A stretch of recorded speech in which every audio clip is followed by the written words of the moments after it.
Observamos el mundo para comprenderlo y para poder evolucionar. La inteligencia nos ha permitido forjar herramientas para comprender lo pequeño y lo infinitamente grande.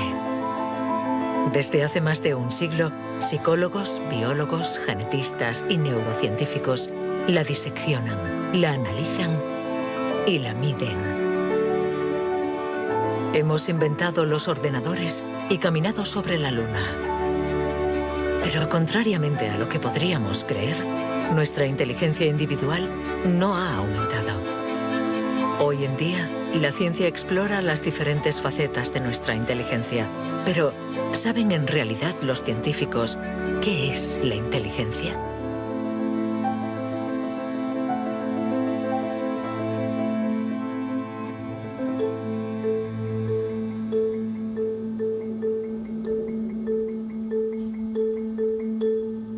Inteligencia es relacionar.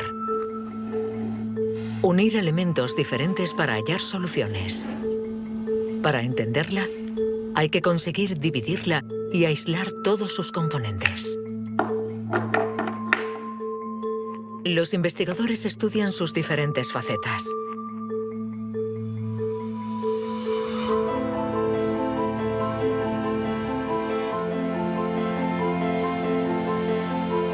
Para medir la inteligencia, una de las primeras propuestas ha sido medir la velocidad a la que reacciona el cerebro. Este es el método que el profesor Ten Yanuis ha utilizado.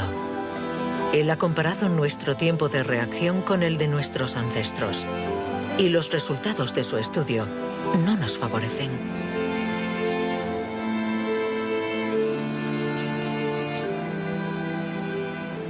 Para medir el tiempo de reacción, mostramos a una persona una luz sobre una pantalla.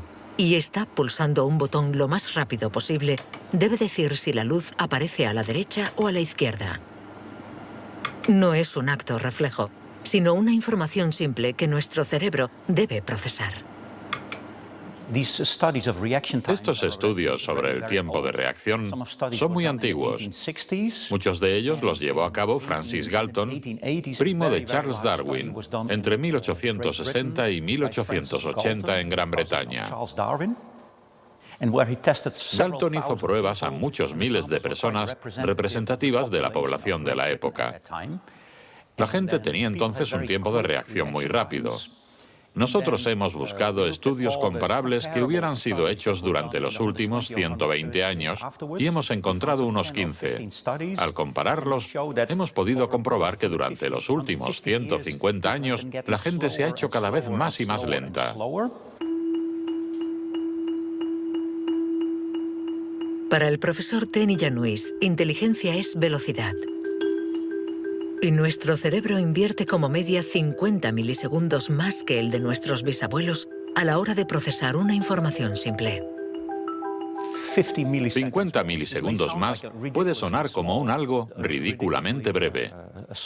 Pero si pensamos en las miles y miles de decisiones que debemos tomar cada día, y somos un poco más lentos en cada decisión, esto puede tener consecuencias muy importantes.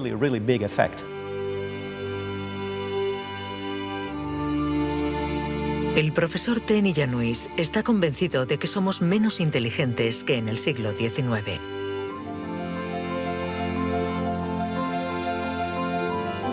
Y la prueba está en la increíble capacidad de invención de este periodo, marcado por una explosión de las innovaciones, de la creatividad, de las ideas.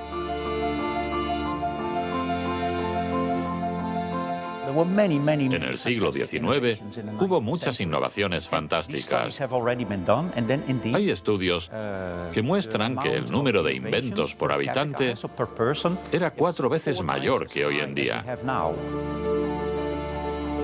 El profesor Ten Yanuis piensa que nuestra inteligencia está en declive desde hace por lo menos 150 años. Pero en el siglo XIX, Sir Francis Galton ya pensaba que los ingleses eran bastante menos inteligentes que los griegos de la antigüedad, donde no faltaban las mentes brillantes. Entonces, y los predecesores de los griegos, los hombres prehistóricos. Es extremadamente difícil medir su inteligencia. Sin embargo, en el Instituto Max Planck de Leipzig intentan responder a esta pregunta reconstruyendo el cerebro de nuestros antepasados de la prehistoria.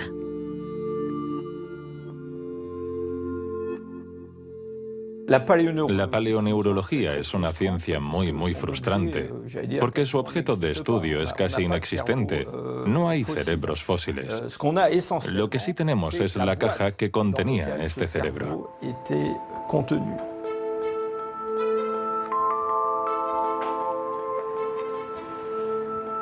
Al comparar nuestro cerebro con el del hombre prehistórico, los científicos han encontrado diferencias no solo en la forma, sino también en el tamaño. Algunos de estos individuos tenían un cerebro más grande que el nuestro. Sabiendo que todo lo que somos, todo lo que pensamos, nuestros recuerdos, la personalidad, las emociones, el lenguaje, todo depende de este órgano, entonces, ¿es que la inteligencia está relacionada con el tamaño? Sería absurdo pensar que no hay relación entre el tamaño del cerebro y la complejidad de los comportamientos, es decir, la inteligencia. Esto lo vemos en el reino animal. Los animales llamados más inteligentes, en particular los cetáceos y algunos tipos de delfines, por ejemplo, tienen cerebros muy grandes, con un gran número de neuronas. Por lo tanto, encontramos en ellos algo que también encontramos en los grandes primates y en el hombre.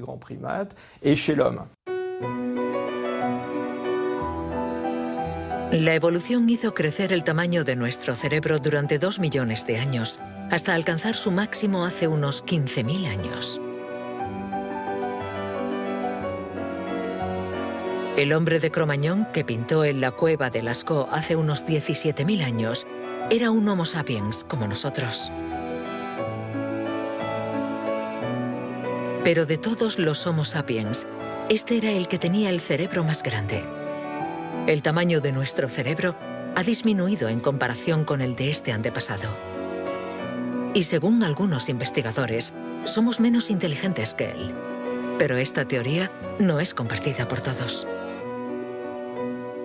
Yo no creo que haya una inteligencia que se pueda medir con una regla y decir que nuestro reciente antepasado era igual o más o menos inteligente. El hombre de Cro-Magnon tenía la inteligencia que necesitaba para sobrevivir en su mundo, pero no para trabajar en un banco. Si viajásemos 25.000 años atrás en nuestra máquina del tiempo, para traer al presente al hombre de Cro-Magnon, sin duda se adaptaría al mundo en el que va a tener que vivir. Historically, you guys have struggled to adapt. Yeah, right. Walking upright, discovering fire, inventing the wheel, laying the foundation for all mankind. You're right. Good point. Sorry we couldn't get that to you sooner. Connie, your reaction? We live in a society where the individual ego and the group dynamic are in constant struggle. Response? Yeah, I have a response. What? ¿Más inteligente? ¿Menos inteligente? Cuando intentamos medir la inteligencia, todo se complica. Y sin embargo, lo hacemos continuamente. En las universidades del mundo entero se enseña qué es la inteligencia. Y todos nosotros, sin ser especialistas, la medimos cada día. Todos medimos la inteligencia. Si es usted soltero y va a un bar y conoce a alguien, lo más importante después del físico es la inteligencia. Medimos la inteligencia de la gente siempre. Si hablamos sobre un concepto difícil o hacemos algo que desconocen, ¿cuánto tardan en entenderlo? Medir la inteligencia analizando las respuestas. Evaluando la pertinencia de las acciones. Comparando a los individuos. Un método que dio lugar a la única herramienta de la que disponemos para medir la inteligencia. El cociente intelectual, inventado por Alfred Binet a principios del siglo XX. Alfred Binet criticó bastante a los alienistas, los psiquiatras de la época. que hacían diagnósticos para juzgar la discapacidad intelectual, separando en grandes categorías: los idiotas, que tenían el grado más alto de discapacidad, después los imbéciles y luego los tontos. En opinión de Binet, sus juicios eran discutibles, muy difusos y diferentes de un psiquiatra a otro. Él pensaba que eran necesarios unos criterios objetivos y una única herramienta de evaluación basada en criterios científicos. En 1905, el Ministerio de Educación francés pidió a Binet que encontrara la manera de detectar a los niños con dificultades escolares. Él no tenía ninguna teoría sobre la inteligencia, pero observando a sus hijas, pensó que podría hacer una evaluación a partir del razonamiento, la capacidad de comprensión y la memoria. Lo que finalmente intentó hacer fue encontrar para cada grupo de edad los problemas característicos de ese grupo. Por ejemplo, les enseñaba una foto y les preguntaba qué representaba. Señaló que los niños de 3 años enumeraban lo que había en la imagen. Hay un señor, una señora, un banco, un árbol. Los de 7 u 8 años describían la imagen. Hay un señor y una señora sentados en un banco. Y por último, los de 12 años interpretaban la imagen. ¿Están tristes? ¿O bien el señor está enfermo? Y cosas así. Así, Binet desarrolló junto a Théodore Simon el primer test de inteligencia. Había nacido el clásico test de la edad mental. Es la relación entre la edad mental dada por el resultado del test y la edad real de la persona. La cifra se multiplica por 100 para obtener el cociente intelectual. Si un niño de 10 años resuelve las pruebas de uno de 12, será un niño adelantado y tendrá un cociente de 120. La idea era relacionar el rendimiento de un individuo con el de otros individuos comparables, es decir, los que están exactamente en la misma categoría de edad, la misma cultura, etc. Y, obviamente, partiendo de una serie de puntuaciones en la prueba para una edad determinada. El cociente intelectual es la posición de un individuo comparado con el rendimiento de otros que son como él o ella, es decir, de la misma edad. Le damos al cociente intelectual un poder exagerado, porque pretende medir una cualidad tan particular como la inteligencia.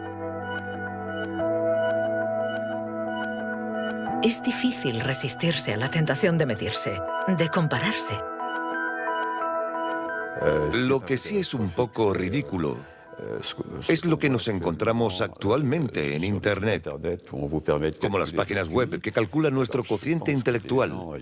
La gente hace el test, se encuentra con una cifra y la interpreta.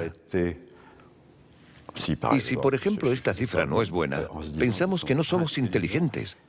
Es absolutamente catastrófico. El 2. Es ridículo pensar que una cifra defina a una persona. El 4. El 3. Solo un psicólogo hará un test fiable del cociente intelectual. El 2. Ya que debemos saber cómo interpretarlo en relación con el pasado del individuo, su presente El 2 y el 3. y su personalidad. Este cociente mide la inteligencia. Compara a las personas. Pero ¿nos permite saber si nuestra inteligencia ha evolucionado desde que Binet lo inventó hace más de un siglo? ¿Obtenemos mejores resultados en el test hoy? En Nueva Zelanda es donde por primera vez han respondido a esta pregunta. Allí, James Flynn ha hecho un descubrimiento sorprendente que los científicos de todo el mundo han bautizado como el efecto Flynn. El efecto Flynn supone el descubrimiento de que todas las naciones que entraron en la era industrial han obtenido mejoras considerables en los tests de cociente intelectual. He revisado toda la variedad de estas pruebas en 40 países, como en Francia, Holanda o Noruega, donde los jóvenes habían sido llamados al servicio militar. Se les ha dado cada año exactamente el mismo test, y las mejoras son muy evidentes. Hace 1 o 2 generaciones, la gente obtenía una media de 30 respuestas sobre 60. Hoy obtienen 45. Después de evaluar decenas y decenas de estudios, James Flynn ha mostrado que desde hace más de 60 años obtenemos mejores resultados en estos test. ¿Quiere esto decir que ahora somos más inteligentes que nuestros abuelos? Un cambio en el cociente intelectual no significa necesariamente un cambio en la inteligencia. Pongamos un ejemplo. Una persona hace hoy el test por primera vez. Si hace el mismo test al día siguiente, existe un efecto de aprendizaje. Su puntuación va a ser más alta, pero no quiere decir que se haya hecho más inteligente. Solo significa que se ha familiarizado con el test. El aumento del cociente intelectual se debe en gran medida al entorno, mejor alimentación y mejor educación. Nuestro cociente aumentaría de 2 a 3 puntos por cada año de escuela, y los años de escolarización han pasado de una media de 6 a principios del siglo XX a los 11 años de hoy en los países industrializados. Todos estos cambios añadidos han incrementado los resultados. Cuando realizamos un test hoy, estamos preparados en la medida en que la escolarización y otra serie de factores nos han dado la capacidad de aplicar nuestra lógica de forma abstracta. Es decir, que podemos ver una serie de números y acertar el siguiente.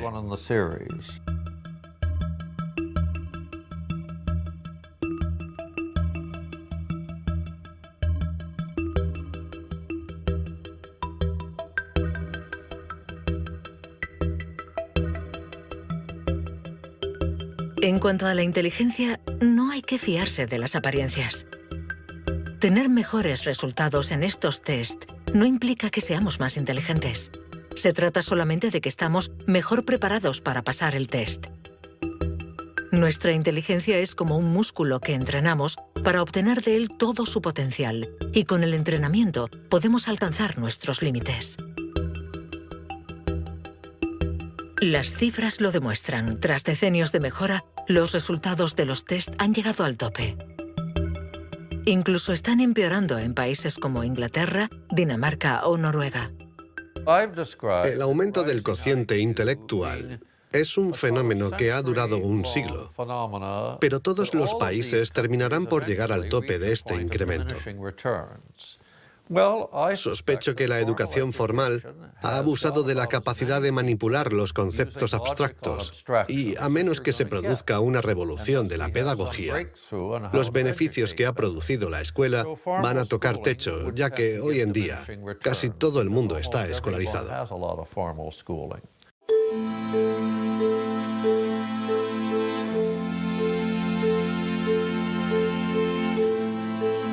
Un cociente estancado. Cerebros cada vez más lentos y más pequeños. ¿Dónde está nuestra inteligencia? Las primeras herramientas para medir la inteligencia se inventaron hace más de un siglo. Y todavía estamos influenciados por las teorías de Sir Francis Galton y Alfred Binet. Pero hoy podemos llegar más lejos. En lugar de medir lo que la inteligencia produce, pongamos nuestra atención en el órgano que produce la inteligencia.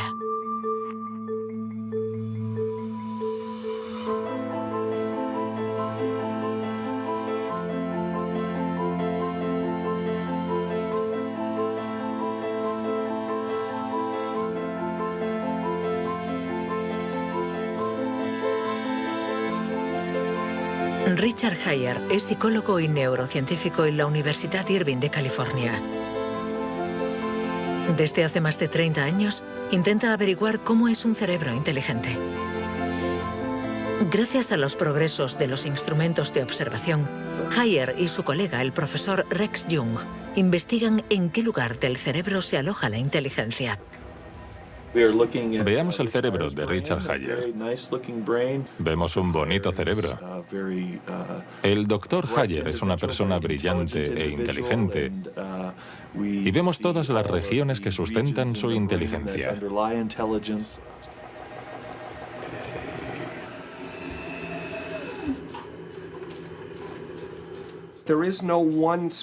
No existe ninguna zona en el cerebro a la que podamos llamar centro de inteligencia. Se pensaba que había un centro de inteligencia en la parte frontal, pero las investigaciones han demostrado que cuando resolvemos problemas de inteligencia en el interior de un escáner, la comunicación bidireccional entre la parte frontal y la parte posterior es muy importante mientras efectuamos la operación.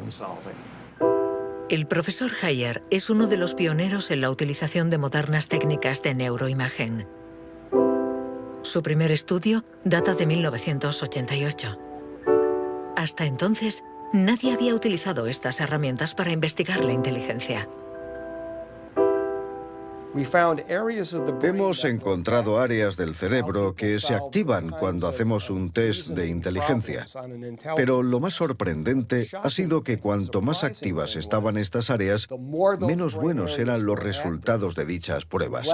Esto es lo contrario de lo que esperábamos. En el mundo de la ciencia, encontrar un resultado opuesto a lo esperado es realmente interesante.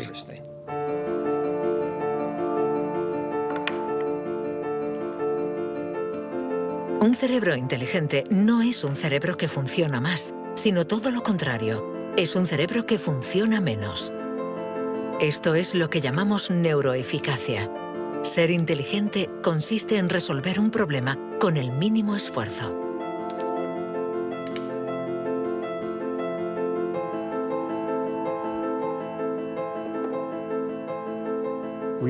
Si recordamos la primera vez que condujimos un coche, el primer día en un gran aparcamiento vacío, con alguien sentado a nuestro lado, girando el volante y pensando, ahora tengo que frenar. Sin embargo, hoy conducimos en medio del tráfico de una ciudad desconocida y aún así podemos charlar con los acompañantes, porque nuestro cerebro es ahora mucho más eficaz. Por lo tanto, un alto nivel de inteligencia no está necesariamente ligado a un cerebro que trabaja más, sino a una transmisión más eficaz de la información entre las zonas importantes del cerebro. Cuando se piensa en un proceso tan complejo como la inteligencia, debemos imaginar que el cerebro es como una orquesta con distintas secciones. Pero el verdadero misterio está en cómo interactúan estas secciones, porque, como sabemos, esta orquesta no tiene director. Si el cerebro es una orquesta, entonces la inteligencia es la música.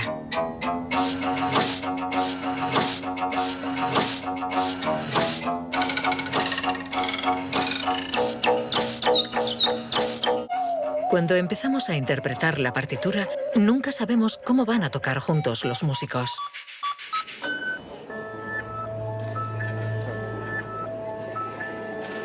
En la Universidad de la Sorbona, el profesor Olivier Houdet busca un director para esta orquesta. Para encontrarlo, mide la actividad eléctrica del cerebro mientras los niños resuelven problemas. Lo que le interesa es lo que él mismo llama bugs de inteligencia. Mostramos a un niño una imagen con 1, 2, 3, 4, 5 babars separados y 5 babars juntos. Y le preguntamos si hay el mismo número de babars en la parte de arriba y en la de abajo. Hasta los 7 u 8 años, todos los niños del mundo responderían, hay más arriba, porque la imagen es más larga. El cerebro de los niños es fácil de engañar por la inteligencia visioespacial, según la cual longitud es igual a número. Esto significa que tenemos caminos neuronales distintos para resolver una misma tarea.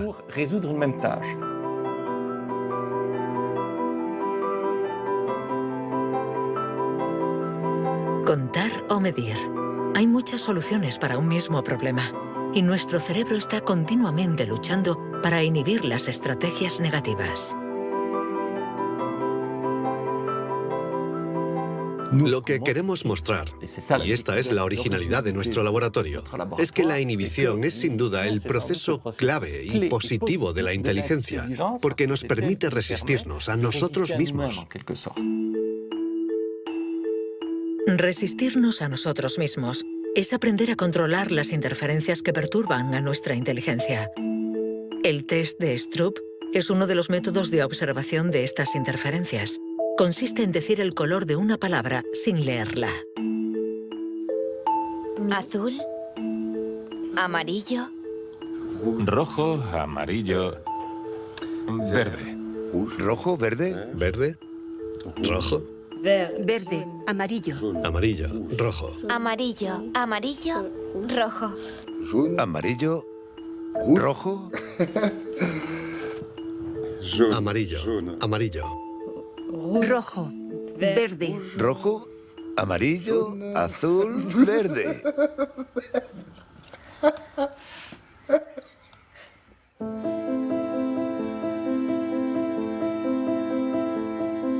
Para resolver un problema usamos diferentes regiones del cerebro unidas entre sí, pero que a veces entran en competencia.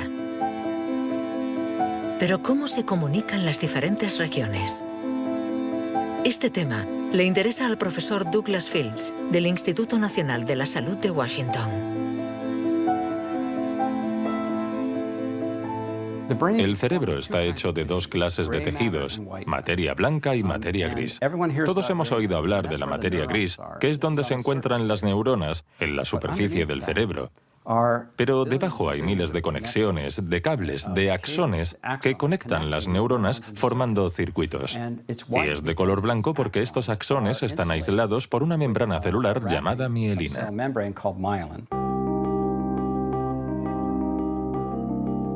La mielina envuelve los axones y permite que la información circule de forma rápida y eficaz en el cerebro.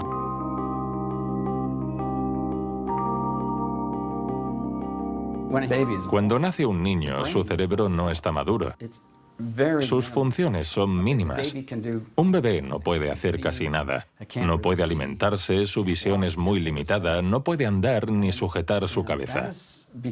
Esto se debe a que nuestro cerebro está siendo permanentemente moldeado por el entorno. Y una de las cosas más interesantes respecto a la mielina es que se forma después de nacer. La mielina es esencial para que la información circule de forma eficaz por el cerebro. Es esencial para nuestra inteligencia. Pero en la actualidad, la formación de la mielina está alterada. Barbara Demnex, endocrinóloga del Museo de Historia Natural de París, estudia cómo nuestra inteligencia está amenazada por uno de los azotes del siglo XXI. La contaminación. En cualquier parte del mundo donde vivas, estarás expuesto a ciertas sustancias químicas que interfieren en el funcionamiento de la hormona tiroidea. Esta es la hormona producida por la glándula tiroides que está en la base del cuello. Es necesaria para el desarrollo del cerebro desde las primeras etapas del feto hasta una edad más avanzada como la mía, para asegurar el mantenimiento de las funciones mentales, incluida la mielinización. La Autoridad Europea de Seguridad Alimentaria ha analizado 297 pesticidas. Entre ellos, más de 100 afectan al funcionamiento de la hormona tiroidea, como el bisfenol A, el PCB y los productos ignífugos. Productos químicos con los que estamos en contacto a diario. El equipo de Barbara Demnex ha demostrado que estos productos bloquean los receptores específicos de la hormona tiroidea de cada una de las células cerebrales y los efectos son considerables. Hay una evidencia sólida. Los científicos hemos observado los niveles de exposición en las madres. Se han comparado diferentes niveles de exposición y hemos visto que los niveles más elevados estaban asociados a una pérdida de 5 a 6 puntos de cociente intelectual en sus hijos. Cierto es que la mayoría de nosotros no percibimos la diferencia, pero es evidente que 5 puntos menos de cociente intelectual pueden suponer una gran diferencia en cuanto al éxito escolar o al éxito en la vida. Y saberlo puede ser muy preocupante para los padres.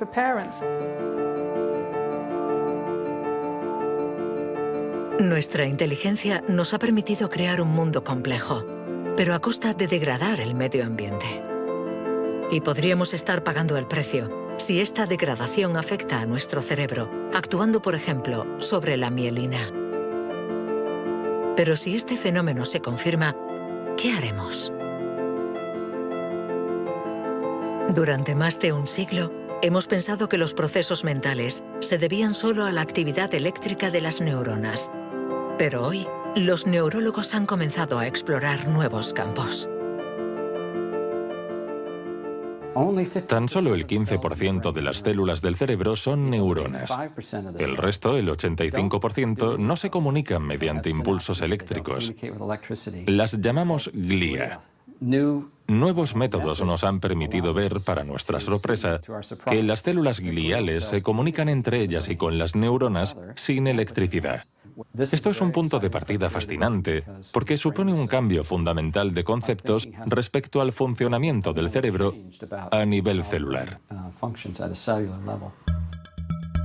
Células gliales. Células mucho más numerosas que las neuronas y que forman su entorno. Algunas fabrican la mielina. Otras alimentan a las neuronas y las protegen. Estas se denominan astrocitos. Y un descubrimiento inesperado indica que los astrocitos juegan un papel en la inteligencia. Todo comenzó con un genio. En abril de 1955, en el Hospital Princeton de New Jersey, el patólogo Thomas Harvey dirigió la autopsia de Albert Einstein. El 18 de abril, a las 8 de la mañana, decidió robar el cerebro del hombre considerado como la encarnación del genio. Pretendía examinar este preciado órgano para encontrar el secreto de la inteligencia. Después de esconderlo en su casa durante 27 años, autorizó a otros científicos a examinarlo. Estos descubrieron en el cerebro de Einstein lo que podría ser el secreto de su inteligencia. El cerebro de Albert Einstein fue examinado para ver qué era lo que lo hacía más inteligente, y no pudieron encontrar ninguna diferencia en el número de neuronas ni en el tamaño. No había nada, excepto que su cerebro tenía más astrocitos. Esto llamó la atención de mucha gente sobre el papel de los astrocitos en la inteligencia. Los astrocitos. Células gliales identificadas hace más de un siglo. Aunque en los últimos años, los científicos han comprendido que su función no era mucho más compleja de lo que imaginaban. Los astrocitos sirven para muchas cosas. Controlan la sinapsis, controlan el flujo sanguíneo en el cerebro, alimentan a las neuronas, reaccionan a las heridas. Todas estas cosas estaban consideradas como tareas menores que los astrocitos hacían en el cerebro, y no habían sido tomadas muy en serio hasta que se dieron cuenta de lo determinantes que son los astrocitos para las neuronas. Un astrocito humano controla cientos de neuronas, muchas más que, por ejemplo, un astrocito de ratón. Basándose en esta observación, un equipo de la Universidad de Rochester ha realizado un experimento fascinante. Para entender mejor la inteligencia humana, han decidido cruzar la barrera de la especie y han trasplantado astrocitos humanos en el cerebro de un ratón. Hemos trasplantado astrocitos humanos en ratones y el trasplante invadió literalmente todo su cerebro. Cuando lo revisamos un mes después, pudimos ver que allí donde habíamos realizado el injerto, este ocupaba un lugar discreto. Un año más tarde, todo el cerebro se había injertado a sí mismo. Todas sus células habían sido literalmente reemplazadas por células humanas. Y nos dimos cuenta de que estos ratones tenían más memoria y más capacidad de aprendizaje que los no injertados. Para comprobar las capacidades de los ratones con el cerebro modificado, los metieron en un laberinto. Resultado: los injertados encontraron la salida 2 veces más rápido que los no injertados. Este experimento no deja lugar a dudas. Los astrocitos favorecen la memoria y el aprendizaje. Juegan un papel clave en nuestra inteligencia.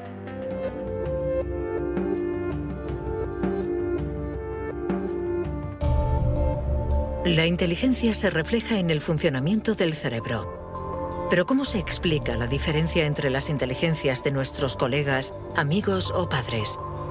¿Es que tienen más materia blanca, menos astrocitos o sus neuronas son más rápidas? El origen de nuestras capacidades se encuentra en parte en nuestros genes. Robert Plomin estudia la genética del comportamiento. En sus investigaciones ha visto crecer a miles de niños y gracias a ello espera poder encontrar los genes que influyen en la inteligencia. A menudo la gente desea saber en qué medida la inteligencia viene determinada por los genes. En primer lugar, hay que insistir en que la palabra determinar no es adecuada. Debemos decir influenciar, ya que, como sucede con el tamaño, está estrechamente relacionado con los genes, pero no determinado por ellos. Si somos altos, es probable que nuestros hijos sean más altos que la media, pero si están mal alimentados o enfermos, serán más bajos. Esto no es determinar, es influenciar. En otras palabras, los genes nos dan el potencial y el entorno decide el resultado final.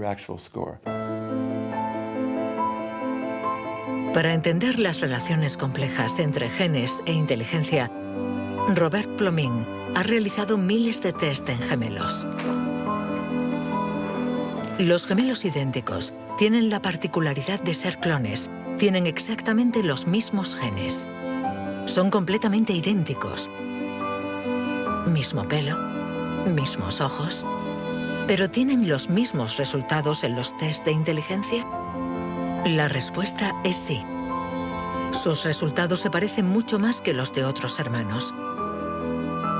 Esta es la prueba de que, sin ser completamente determinantes, los genes sí juegan un papel crucial. La mayoría de los países del mundo, más de 100, dispone actualmente de registros de gemelos porque reconocen la importancia del método gemelar a la hora de calcular la influencia de los genes. La siguiente etapa de nuestras investigaciones consiste en encontrar los genes responsables de la inteligencia. Para esto, Robert Plomin ha utilizado chips de ADN capaces de detectar más de 1 millón de marcadores genéticos.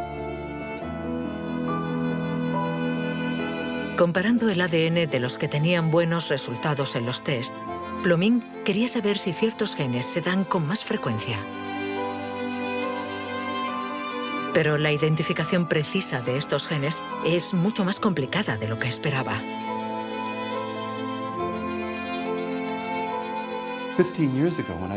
Hace 15 años, cuando comencé a buscar los genes de la inteligencia, nadie imaginaba que sería una tarea tan difícil. Pudimos identificar más de 300 genes que influyen sobre la inteligencia. El problema era que habíamos estudiado solo el 1%.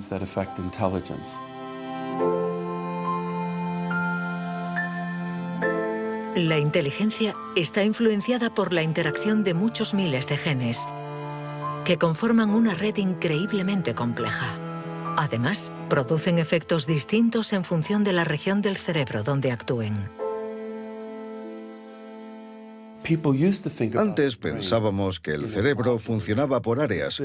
Esta área controla el lenguaje, esta hace otra cosa. El cuerpo calloso comunica los hemisferios. Hoy nos hemos dado cuenta de que esto era ficción y que el cerebro actúa de forma más global. Desde un punto de vista genético, se ve más claro todavía, ya que la mayoría de los genes que actúan sobre el cerebro actúan sobre muchas regiones del cerebro. Paso a paso vamos entendiendo nuestra inteligencia. Los científicos afinan las herramientas para medirla, pero la cuestión es cómo las vamos a utilizar.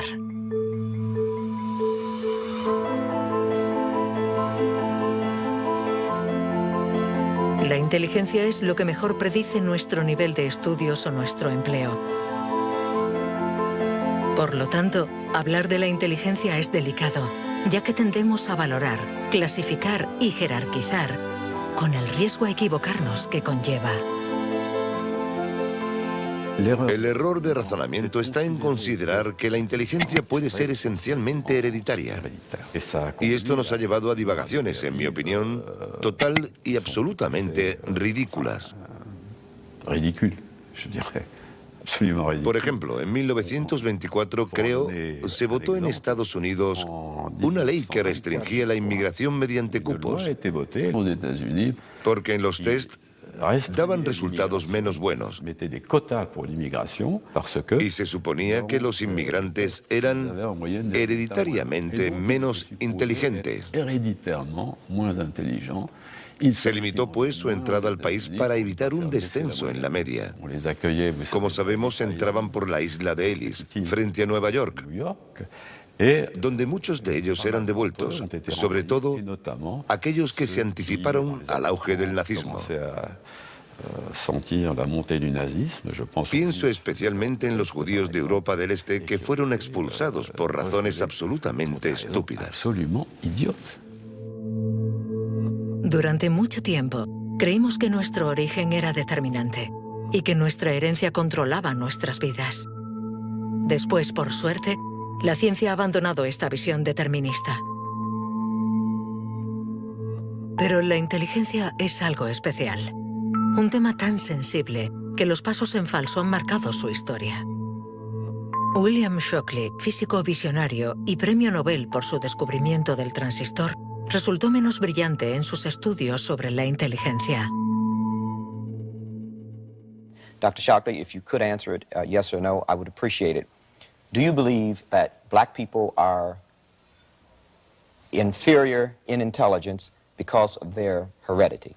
What I say is this. My research leads me, and it's a tragic conclusion, really, my research leads me inescapably to the opinion that the major cause of the American Negro's intellectual and social deficits is hereditary and racially genetic in origin, and thus not remediable to a major degree by practical improvements in environment. Then what do you see as the solution to the problem?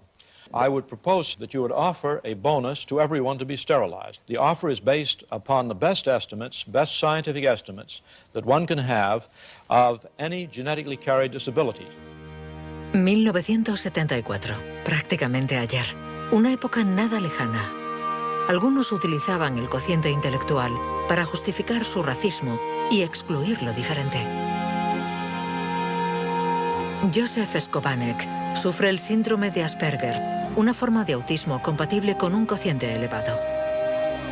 Graduado en ciencias políticas, doctor en filosofía y escritor, con 6 años no hablaba una palabra. Hoy habla 7 idiomas, entre ellos el hebreo, el árabe, el persa y el azerí. Yo formaba parte de esos niños cuyo destino era la basura. Durante mucho tiempo nos dijeron que las personas autistas eran deficientes intelectuales. Autismo llegó a ser casi sinónimo de discapacidad intelectual. Sin embargo, hoy sabemos que esto no es así. Toda sociedad humana necesita una jerarquía. Necesita gente que marque la diferencia. Y tendemos a para resumirlo todo bajo un criterio único. En Estados Unidos, la calidad humana y las jerarquías se definen por el cociente intelectual. En Francia puede ser cualquier concurso administrativo. En la China imperial eran los famosos exámenes del mandarín. Pero todo esto reposa sobre una idea central, y sin embargo errónea, la de que hay una única escala para medir la inteligencia de la humanidad. Y todo aquel que predica estas teorías se sitúa a sí mismo en lo más alto. La inteligencia como escala única de la humanidad.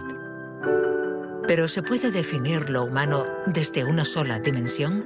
¿Podemos ser definidos tan solo por la inteligencia cuando ella misma tiene tantas facetas distintas?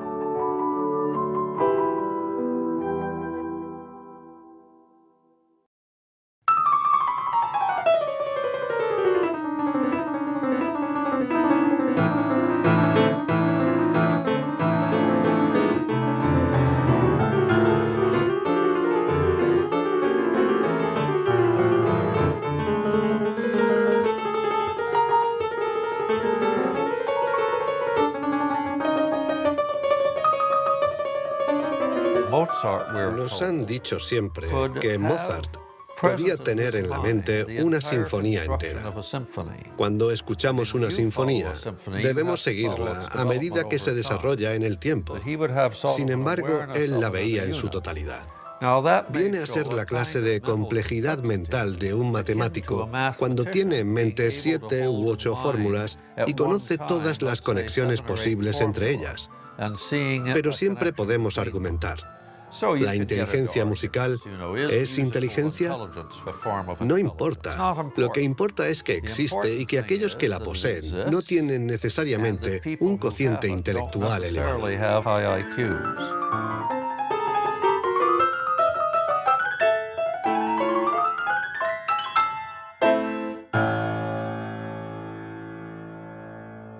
Siempre ha existido una reticencia a considerar que existen formas distintas de inteligencia y una cierta tendencia a querer determinar un cociente intelectual general.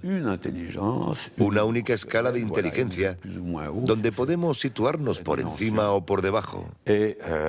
Pero la realidad lo contradice. Existen numerosas formas de inteligencia y podemos tener un nivel muy alto en algunas de ellas y un bajo nivel en otras. Esta idea estaba en los primeros estudios sobre la inteligencia.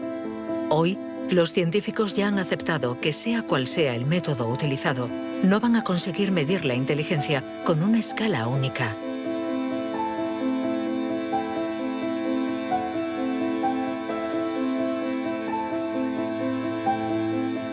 En la Universidad de Nuevo México, el profesor Rex Jung está convencido de que para resolver cualquier tipo de problema usamos distintos tipos de razonamiento. Y lo que llamamos inteligencia no es sino uno más de ellos. Creo que la creatividad es otro modelo de funcionamiento del cerebro y lo que intento averiguar es si es diferente a la inteligencia o similar. ¿Estamos hablando de lo mismo o de algo distinto? Y he llegado a la conclusión de que la creatividad es un proceso de razonamiento básicamente diferente.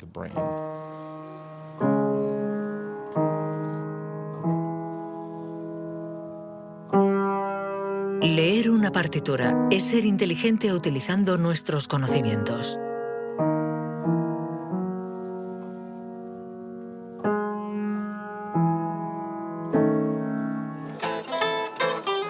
Improvisar es ser inteligente inventando y siendo creativo.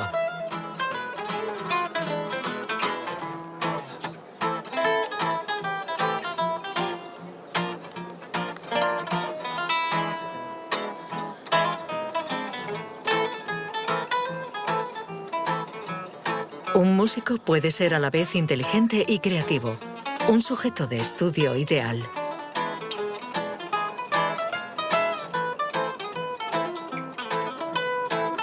El profesor Jung ha estudiado numerosos cerebros para saber cómo pueden coexistir inteligencia y creatividad. Trabajo sobre la hipótesis de que son complementarias y que hay dos redes diferentes en el cerebro que cooperan para permitirnos razonar. Una es un tipo de razonamiento inteligente y la otra un tipo de razonamiento creativo. Y las dos son extremadamente importantes. Estamos muy cerca de comprender cómo funcionan. Nuestra teoría es que la red de la inteligencia se sitúa sobre todo en la superficie del cerebro.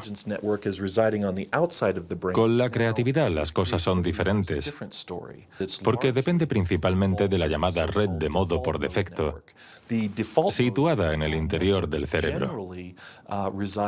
Estas dos redes intercambian permanentemente información para que podamos resolver los problemas que nos plantea el mundo en que vivimos.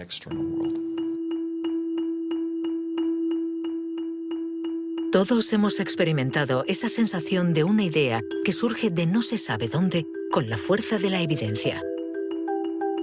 Lo que nos revelan los neurocientíficos es que la forma de razonamiento inventivo creativo es una única forma de razonamiento.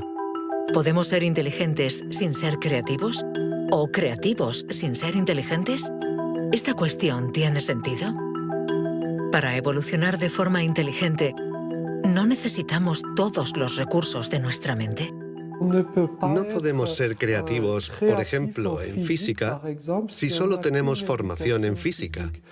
Para ser creativos en física, necesitamos estar educados en ese universo extraño y poder utilizar y reutilizar los mecanismos mentales que hemos aprendido en otros contextos. El problema de las investigaciones estériles es que se encierran en su burbuja y no dan ni reciben información. Por el contrario, las personas creativas son aquellas que importan ideas de un universo a otro.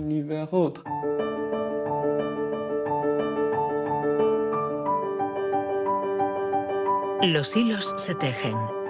El cuadro se completa. Los científicos ensamblan poco a poco las diferentes piezas de nuestra inteligencia. Pero el mundo evoluciona y la inteligencia también. El cerebro está en permanente evolución y permite que la inteligencia se adapte a los problemas que debemos resolver, por múltiples y variados que estos sean. Cuando era niño, sabía que yo no funcionaba como los demás y era consciente de ello. Esto me hizo reflexionar y me llevó a imaginar un mundo plural. Un mundo donde no hubiera una única forma de clasificar y de medir, sino muchas. Lo que quiero decir es que la verdadera inteligencia humana no está en pensar de forma plural y saber tener en cuenta distintas formas de entender el mundo y no solo una.